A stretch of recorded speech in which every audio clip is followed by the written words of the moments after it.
grew up in Greece, and he was raised on a goat farm. And he had a favorite baby goat, which he named Cashew. A baby goat is called a kid, hence the name Kid Cashew. Yeah, it's kind of an interesting name. It is.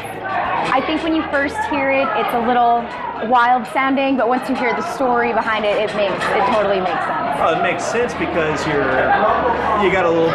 It actually should be. Why aren't there pictures of goats all over the place? There are a couple here and there throughout the place.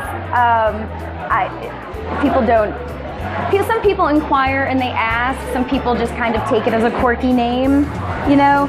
I don't know why there's not more pictures of goats. There are a few around. We basically wanted to do, as seasonal as possible with as local as possible vegetables, whether it be wild game, protein, seafood, whatever was in season. And just try to keep it a seasonal, small menu, but very tight, compact, and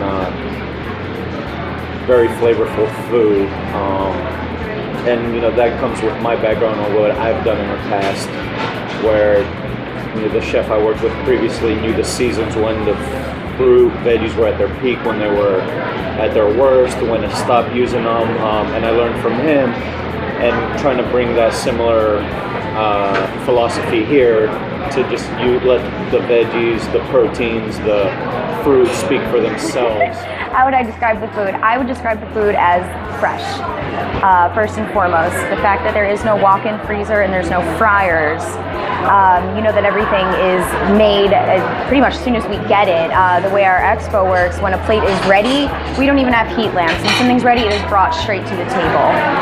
We try and be as fresh and as clean as possible, and we try and present that to people in their dishes. What would you recommend to a person coming in here? Is there a dish that you like the best, that you developed, that you just want to talk about it a little?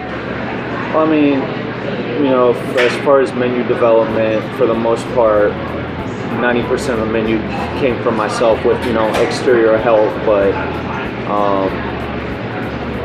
there's a lot of trial and errors. I mean, I was looking through the old photos of when we first opened into photos of now, and I was like, oh, I forgot we did that, or we did that very differently. But we finally kind of nailed it down, got it consistent, and I mean, one of our most popular items is the lamb burger. I've had people say that it's the best burger in town, period, whether it be lamb, beef, turkey burger, salmon burgers, and it's very simple, domestic ground lamb, fresh, never frozen, some shallots, garlic, cumin, spearmint, salt and pepper, pattied out. We do it almost like a McDouble, so to speak, with two little patties as opposed to one big one. Cashew cheese, which is a Greek cheese similar to a sharp white cheddar. Some caramelized onions, a little bit of tzatziki on a brioche bun that's made here locally by Golden Grains Bakery.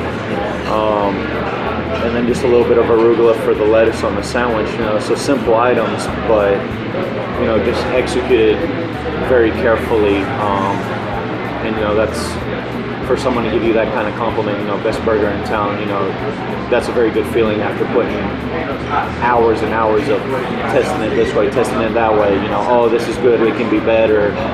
So now that we've got it to the point where people think it's the best burger in town, it's a really good feeling, and it makes all that hard work, very much appreciated. Thanks, Chef. So this is the Kid Cashew lamb burger and the Brussels sprouts, which is a side that you can order as an upgrade. They normally come with potatoes, but the Brussels sprouts are one of the more interesting parts of the menu that everybody has to try. Now, the lamb burger has been called one of the best burgers in all of Charlotte, and we're about to try this one and find out why. And then, of course, the Brussels sprouts, fantastic.